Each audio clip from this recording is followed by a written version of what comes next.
Buenas tardes, amigos. Iniciamos con la información este 5 de septiembre del 2025. La Corte Constitucional dio paso a 4 de las 8 preguntas planteadas por el presidente Daniel Noboa para la consulta popular. Y entre las preguntas a las que no dio paso la Corte está la que buscaba un juicio político a sus magistrados.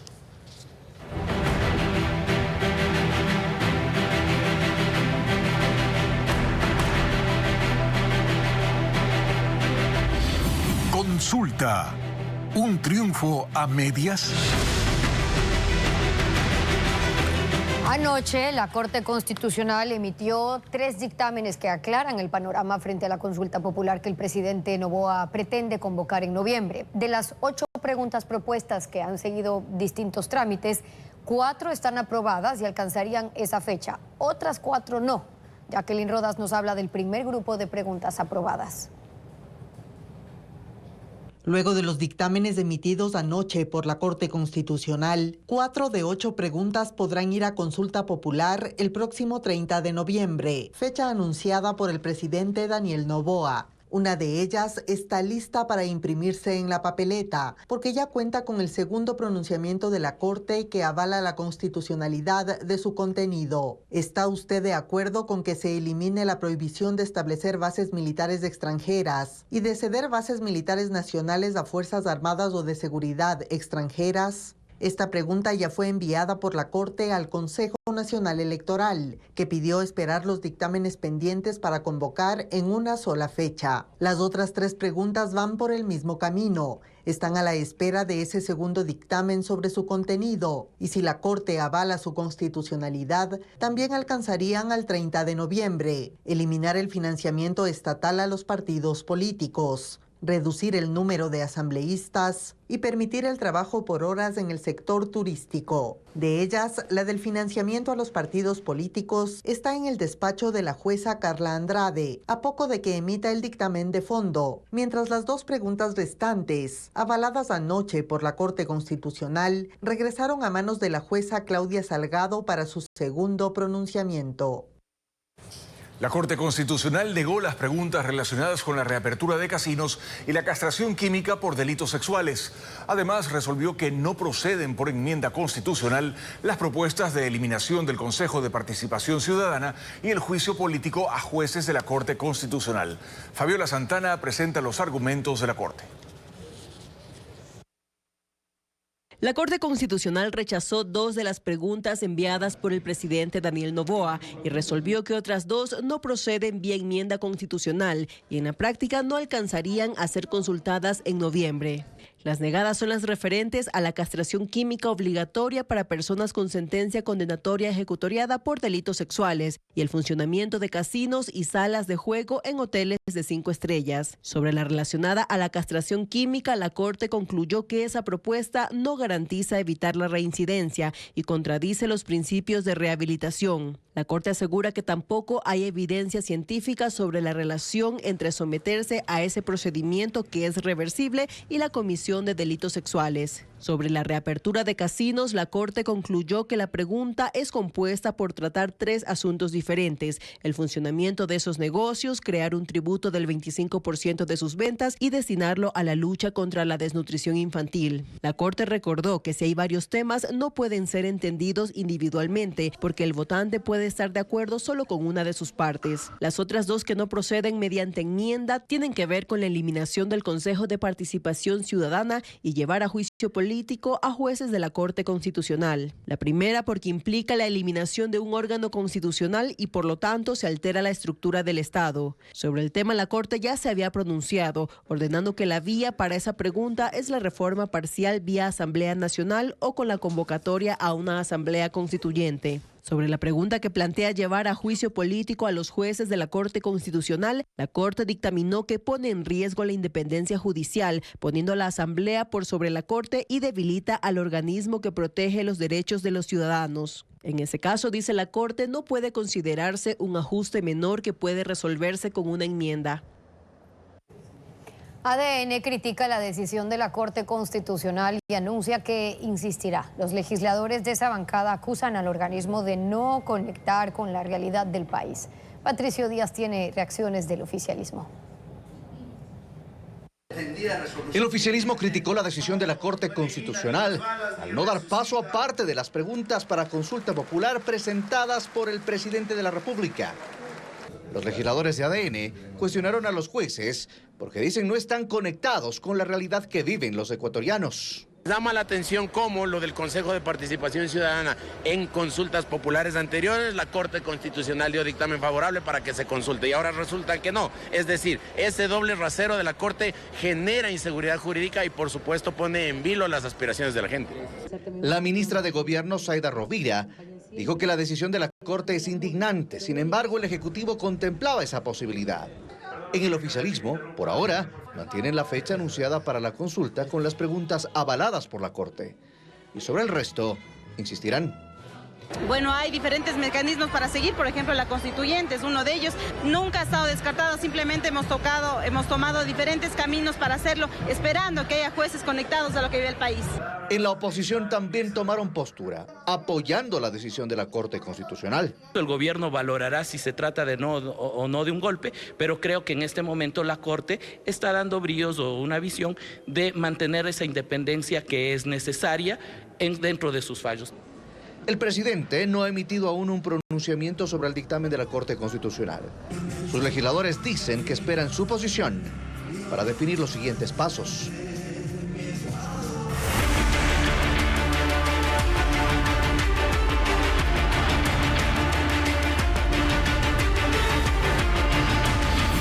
Noboa Rubio. ¿Qué gana Ecuador? La visita del secretario de Estado de Estados Unidos al Ecuador fortalece la imagen del gobierno en un momento de tensión interna. No obstante, expertos consultados por Televistazo señalan que es necesario esperar los resultados en seguridad y en migración para evaluar la efectividad de la visita de Marco Rubio. La información con Paul Romero. La visita oficial del secretario de Estado de Estados Unidos, Marco Rubio, al Ecuador, es considerada la gestión diplomática más importante del gobierno en cerca de 2 años de mandato del presidente Daniel Noboa. Que Rubio haya considerado a Ecuador como primer destino de Sudamérica por la relevancia del cargo que ostenta, tiene mérito diplomático, según el ex canciller Luis Gallegos. Es un hito de política exterior el que visite el Ecuador un secretario de Estado. Él conoce el Ecuador, estuvo aquí cuando fue senador.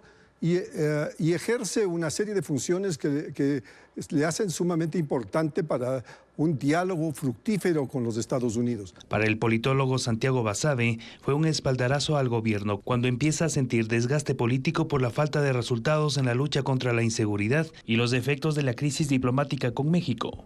Que el gobierno sale bien posicionado, en alguna medida mejora la imagen que tiene en el entorno internacional, que luego del conflicto con México no creo que haya sido superada del todo. Los expertos también son críticos de lo que a su criterio es la falta de compromiso de Estados Unidos para apoyar con recursos económicos y financiar las operaciones contra el narcotráfico, minería ilegal y otros delitos vinculados a las organizaciones transnacionales del crimen. El tema del combate al narcotráfico no se termina con pistolas y drones.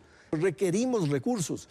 ¿Qué pasó con los $5.000 millones que pidió Guillermo Lasso en un plan integrado a los Estados Unidos hace muy poco tiempo? Si no existen acciones concretas, después que Estados Unidos declaró como grupos terroristas a los choneros y los lobos, existe la posibilidad de que todo quede en declaración, según Basabe. Me refiero a tangible, ver en qué medida pronto o relativamente pronto hay extradiciones, por ejemplo, de estos grupos considerados como terroristas. La visita de Rubio alineó a Ecuador a los intereses geopolíticos de Estados Unidos en la región y se esperan nuevos resultados de la cooperación bilateral. Ecuador solicitó respaldo a Estados Unidos ante la revisión que el Fondo Monetario Internacional realiza al programa que mantiene con el país. En esta instancia debe presentar las acciones a desarrollar en los próximos 2 años. Entre los resultados concretos que dejó la visita de Marco Rubio al Ecuador consta un compromiso. Para poder apoyar, trabajar y sacar con éxito los programas del Fondo Monetario en estas semanas que vienen. El secretario de Estado lo refrendó, procurando mantener las formas. Eso le corresponde al Tesoro, la Tesorería de Estados Unidos, pero hablaremos con ellos hoy a ver qué podemos. Yo creo que eso tiene solución también. ¿A qué se estaban refiriendo? En estos días el Ecuador y el Fondo Monetario Internacional están en un proceso de revisión del programa vigente y deben acordar el contenido del mismo para los próximos 2 años. Esta revisión conlleva beneficios, pero también obligaciones. Vendría un desembolso de alrededor de $600 millones, que es parte del programa que ya existe. A finales de año el gobierno o el plan con el fondo exige el cumplimiento de una meta de déficit fiscal que es bastante retadora, pues, ¿no? O sea, estamos hablando de un déficit alrededor de $1.500 millones. Y es un reto porque el presupuesto presentado por el gobierno señala que el déficit previsto para este año supera los $5.600 millones. Para eso precisamente es la revisión, y su importancia radica en las acciones a las que el gobierno se comprometerá para que el déficit se ajuste a los compromisos. Y ahí se discuten toda la gama de opciones. Si se hace algo en el lado del gasto, si se hace algo en el lado de los subsidios al diésel, si se hace algo en el lado de la seguridad social, etcétera. Entonces, eso es el Ecuador el que tiene que hacer una propuesta. El Fondo Monetario es indiferente. Pero el programa que presenta Ecuador no solo se debe enfocar en ajustes, sino que debe también abordar reformas estructurales que le ayuden a volver a crecer. Y ahí la más obvia, aparte de cosas que se pueden hacer en el sector eléctrico, en el sector minero, en el sector petrolero, quizás lo más importante está en el sector laboral. Allí entra también el tema de la seguridad social, sobre el cual el fondo no refiere alternativas, dejando que sea el país el que mueva las fichas. El respaldo de Estados Unidos a nivel directivo en el Fondo Monetario Internacional será fundamental para que la propuesta ecuatoriana pase los filtros. Los analistas esperan que las acciones que se planteen vayan más allá de una visión fiscalista, para que no sea otra oportunidad. Aumenta la tensión militar entre Estados Unidos y Venezuela. El Departamento de Defensa denunció el vuelo de 2 cazas venezolanos sobre uno de sus buques en el Caribe y advirtió al régimen de Nicolás Maduro que no debe interferir en sus operaciones. El Departamento de Defensa de Estados Unidos denunció que 2 aviones cazas F-16 venezolanos sobrevolaron el buque destructor Jason Dunham de la Armada estadounidense. El incidente ocurrió en aguas internacionales. El Dunham es una de las 8 naves de guerra desplegadas por Washington en el Caribe. En un comunicado, el Pentágono calificó el hecho como una provocación y advirtió: se recomienda al cártel que dirige Venezuela que no lleve a cabo ningún esfuerzo adicional para obstruir, disuadir o interferir con las operaciones antinarcóticos y antiterroristas. Luego se conoció que Estados Unidos incorporará a esta misión unos 10 aviones de guerra F-35 desde una base en Puerto Rico. Sobre el ataque contra la lancha que transportaba drogas, el secretario de Defensa, Pete Hegseth, dijo que este fue solo el comienzo. Sabíamos exactamente quiénes eran, qué hacían, lo que representaban y por qué iban donde iban. Desde Venezuela, Nicolás Maduro rechaza la presencia militar estadounidense en el Caribe y asegura que ha comenzado la movilización de 8 millones de milicianos para la defensa del territorio.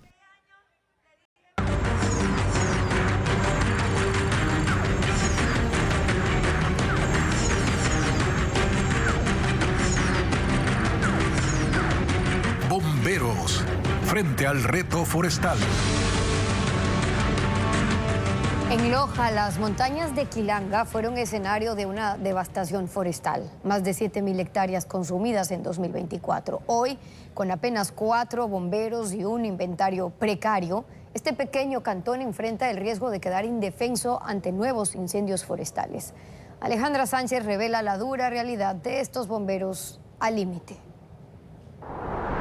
En Quilanga, uno de los cantones más pequeños de Loja, con apenas 3.971 habitantes, la memoria del fuego sigue viva. Los incendios forestales de 2024 arrasaron más de 7.000 hectáreas de bosques, pastizales y cultivos. Pese a esa tragedia, el cuerpo de bomberos local trabaja en condiciones críticas, pero su capacidad de respuesta frente a los incendios es mínima.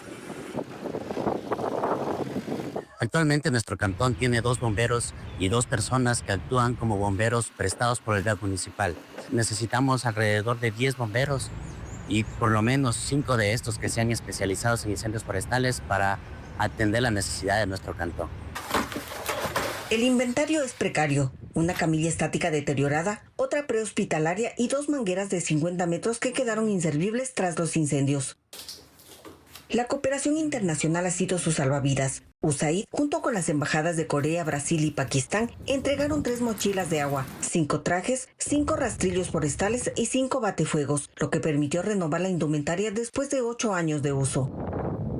Su presupuesto anual es de aproximadamente $49,000, pero el municipio mantiene una deuda de $45,000 acumulada durante una década. El Cabildo asegura que no ha podido ponerse al día porque, a su vez, el gobierno central les debe dinero. Son cerca de $165,000 de manera mensual que el gobierno nacional, a través del Ministerio de Economía y Finanzas, transfiere al gobierno municipal del Cantón Quilanga. Pero son 4 meses de retraso. El día a día es más complejo. No tienen vehículos todoterreno ni motobombas 4x4 para acceder a las zonas más difíciles. La única motobomba que tenían, entregada en comodato por la Secretaría de Gestión de Riesgos, está dañada. Tenemos una baja, que es la única motobomba del Cuerpo Bombero del Cantón Quilanga por problemas del año pasado de los incendios. También tiene fallas mecánicas. Y también tenemos la única camioneta Chevrolet del año 1997. Y es la única que está operativa, y también por la necesidad de los incendios hacemos todo lo posible. Esa es la dura realidad que atraviesa el Cantón Quilanga.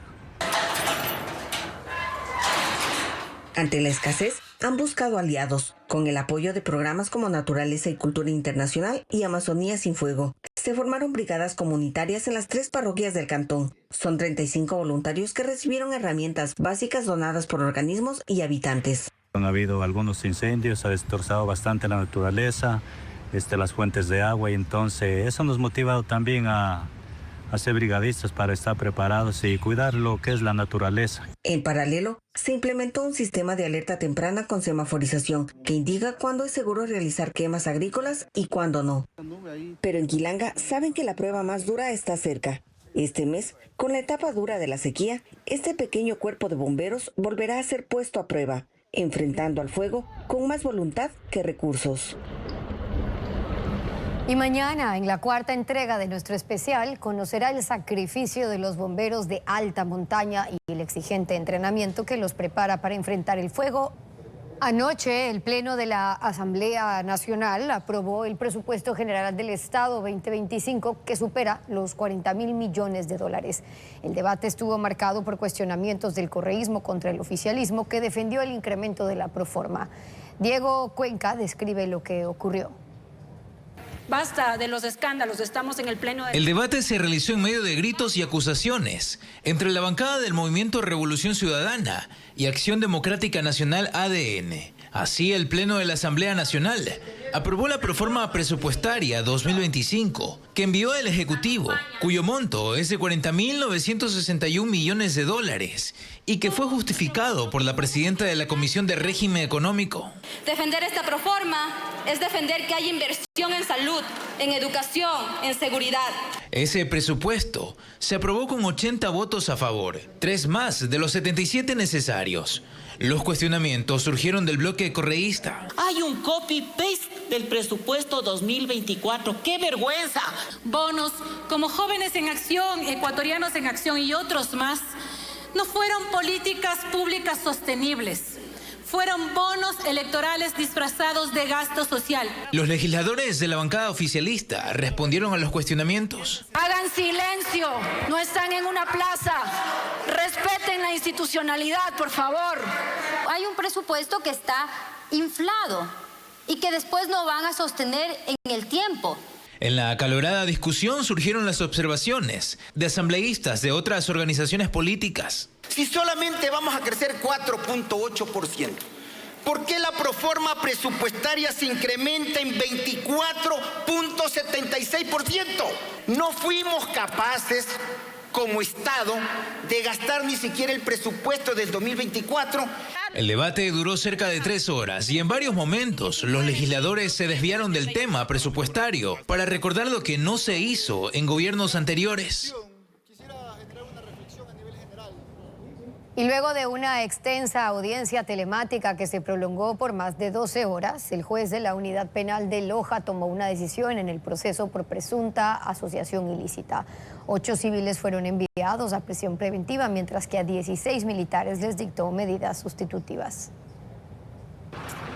La audiencia de formulación de cargos por asociación ilícita contra 16 militares y 8 civiles por el contrabando de mercaderías y combustible se extendió por más de 12 horas entre este jueves y viernes. Los 24 detenidos llegaron desde la cárcel de Loja bajo un estricto resguardo hasta el Comando Provincial de la Policía, donde se desarrolló la diligencia de manera telemática. En la audiencia participaron un defensor público y 6 abogados privados. Uno de ellos estuvo presente en el comando, acompañado de familiares de uno de los procesados que viajaron desde Cotopaxi. Luego el juez de la Unidad Penal de Loja, Jefferson Armijos, resolvió prisión preventiva para los 8 civiles, mientras que los 16 militares recibieron medidas sustitutivas y se dispuso presentaciones periódicas 2 veces por semana en la Fiscalía Provincial.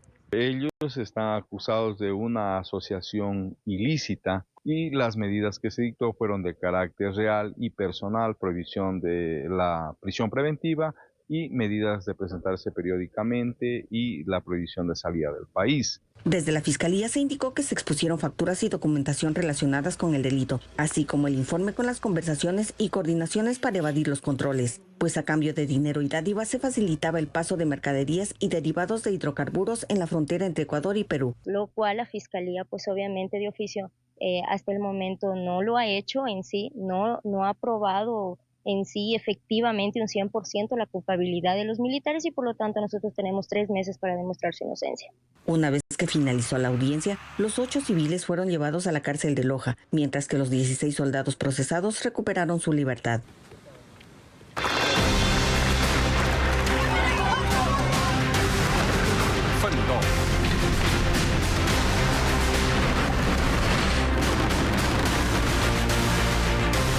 Mundo.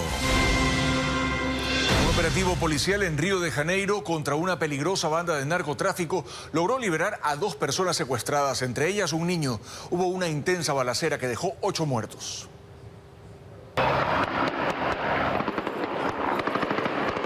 Equipos tácticos de la policía ingresaron a la favela Ladeira dos Tabajaras, cercana al barrio de Copacabana en Río de Janeiro.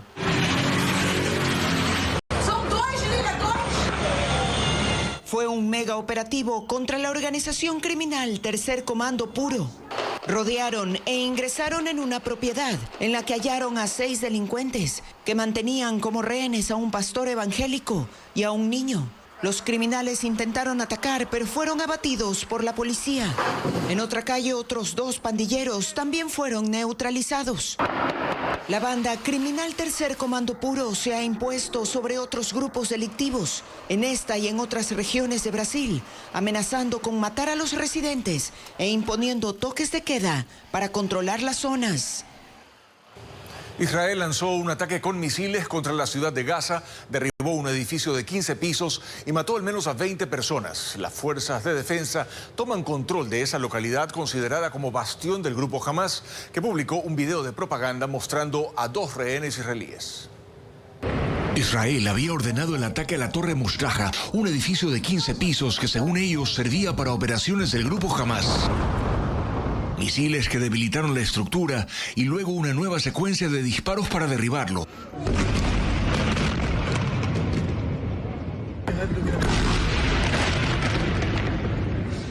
El sitio está junto a un campamento para refugiados que viven en tiendas de campaña. En el avance de las fuerzas de defensa para tomar el control total de la ciudad, más de 1 millón de personas deben salir de ahí. El asedio es permanente y unas 20 personas, incluidos 7 niños, han muerto desde la madrugada de este viernes. El ministro de Defensa de Israel, Israel Katz, habla de intensificar los ataques hasta que el grupo Hamas se rinda y acepte todas las condiciones que incluyen el desarme de la organización extremista y la liberación de todos los rehenes, o no habrá alto al fuego. Hoy se cumplen 700 días desde el ataque terrorista y el secuestro masivo de ciudadanos israelíes. Hamas publicó el video de Guy Gilboa Dalal, lo muestran en un vehículo en marcha y ruega al primer ministro israelí Benjamin Netanyahu que no lance una ofensiva para tomar la ciudad de Gaza. Dice que el video fue grabado el 28 de agosto. Han pasado 6 días. El otro rehén fue identificado como Alon Ogel, de 24 años. Se estima que ellos y otros 18 rehenes siguen con vida y que hay además 30 que han muerto en cautiverio, cuyos cuerpos siguen en poder de Hamás. El musical Julio Eterno se presenta este sábado en el Centro de Convenciones de Guayaquil. Mientras que en San Borondón casi 100 emprendimientos se darán cita en una feria gastronómica. Este y otros eventos en nuestra agenda de fin de semana.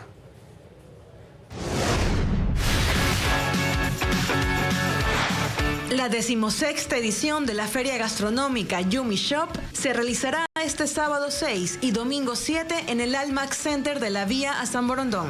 A partir del mediodía, los asistentes encontrarán 98 stands de emprendimientos de comida rápida, coreana, italiana, platos típicos y postres. También habrá actividades para niños, música en vivo y se permitirá el ingreso de mascotas. El sábado 6, el evento se extenderá hasta las 11 de la noche. El domingo terminará un poco antes. Nunca imaginé volver a cantar en un escenario. Y sin embargo, aquí estoy. Juan Fernando Velasco recrea con inteligencia artificial a Julio Jaramillo para el musical Julio Eterno. Su presentación en Guayaquil será el sábado 6 en el Centro de Convenciones, desde las 8:30 de la noche. En el espectáculo, Velasco incluirá sus éxitos y 5 canciones a dúo con la imagen del Ruiseñor de América. El show llegará también a Quito el sábado 13 de septiembre. De felicidad.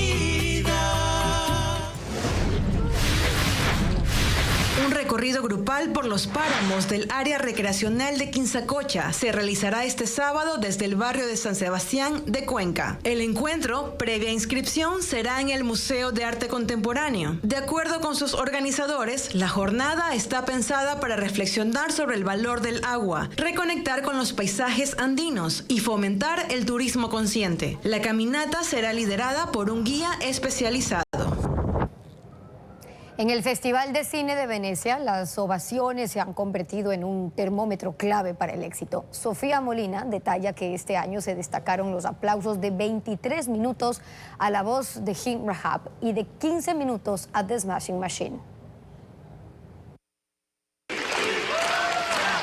La duración de los aplausos tras cada proyección en el Festival de Venecia se ha convertido en un termómetro del éxito en la cultura cinematográfica. Este año, el documental que narra la historia real de una niña palestina que perdió la vida en Gaza, titulada La Voz de Hein Rahab, rompió el récord de aplausos con 23 minutos y 50 segundos. El documental presenta los audios originales de los pedidos de auxilio en llamadas de una niña de 6 años que quedó atrapada en un vehículo bajo el fuego del ejército israelí en Gaza en 2024.